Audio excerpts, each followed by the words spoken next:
Welcome to Quick Course Digest. Today, we're taking a whirlwind tour of Introduction to Information Technology. In just the next few minutes, we're going to cover the entire digital universe, starting from a single tiny chip of silicon and zooming all the way out to the massive global network that connects every single one of us. So, here's our roadmap. We'll start right inside the computer with silicon and software. Then, we'll see how those computers started talking to each other. After that, we'll explore the web, dive into how we live our lives online, and finally, tackle the huge challenge of keeping it all secure. All right, first up, let's crack open the case. We're going right inside the machine to look at the absolute fundamental building blocks that make every computer, well, compute. You know, before the microprocessor, a single computer took up an entire room.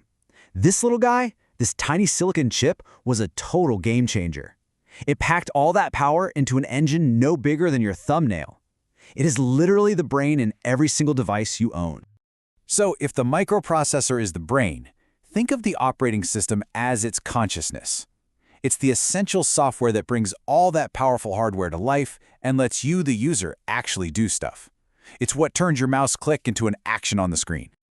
Now this is where it gets really interesting. Underneath all the slick graphics and complex programs, every computer speaks a shockingly simple language. Every photo you take, every song you listen to, all of it is just a super long, intricate sequence of zeros and ones. That's it. Wild, right? So how do we even measure all those zeros and ones? Well, we group them into bytes. A quick email might be a few kilobytes. A single high-def movie? Now you're talking gigabytes. And if you're a professional videographer, your hard drive is probably holding terabytes of data. That's trillions of bytes. Okay, so we've got these incredible standalone machines. The next giant leap in technology was, of course, getting them to talk to each other. This is where we get networks that can share information and resources. The key difference here really just comes down to scale. A local area network, your LAN, that's what connects all the devices in your house or in one office building. But a wide area network, a WAN, connects devices across cities, states, or even countries. And the internet? Well, that's the biggest WAN of them all. And these are the physical gadgets, the unsung heroes that make it all happen. Your router acts like the main traffic cop for the internet, directing data in and out. The switch handles all the local traffic inside your house. And the network adapter in your computer, that's the universal translator that lets it speak the language of the network. Now let's zoom out to the biggest network ever built. It's an amazing story, actually. We'll see how a Cold War military project accidentally gave birth to the internet and unlocked this vast universe of information we now navigate every day. Believe it or not, it all kicked off during the Cold War.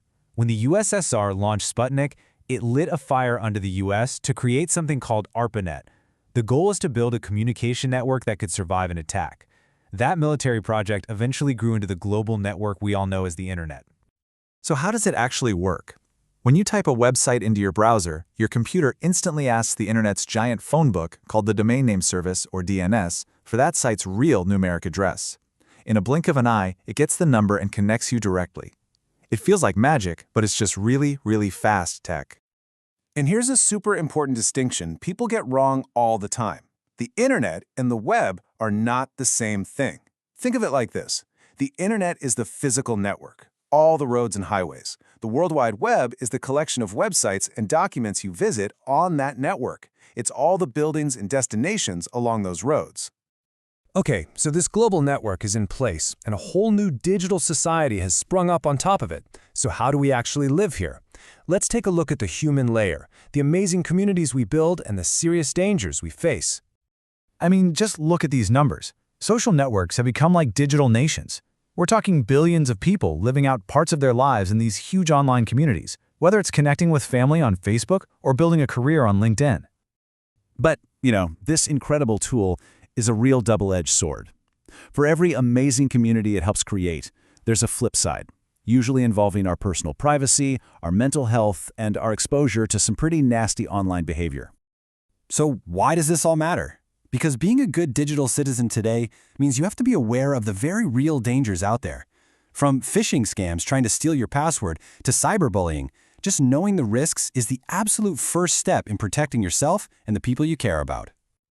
And that brings us to our final section, which is all about the critical question of security.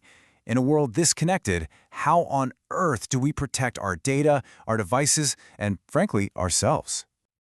The first pillar of security is confidentiality. It's a simple idea, really. Keep secrets secret. It means that your private information should only ever be seen by the people who are actually authorized to see it, period. The second pillar is integrity. This is all about trust. It's the guarantee that the information you're looking at is the real deal, that it hasn't been secretly changed or messed with along the way. And the third pillar of this security trifecta is availability. Because, let's be honest, your data is totally useless if you can't get to it. This means making sure authorized users can access what they need right when they need it. We use these principles to defend against threats like malware. That's just short for malicious software. Each type is nasty in its own way, from a virus that hides in a file to a Trojan horse that pretends to be a useful program. Our main defense is antivirus software, which is constantly scanning for the digital fingerprints of these bad guys. And that leaves us with one final big thought to chew on. As the technology and the threats get more and more sophisticated, maybe our biggest vulnerability isn't the tech at all. Maybe it's us, our awareness, our choices, and our own vigilance. That human element is more critical than ever for keeping our digital world secure.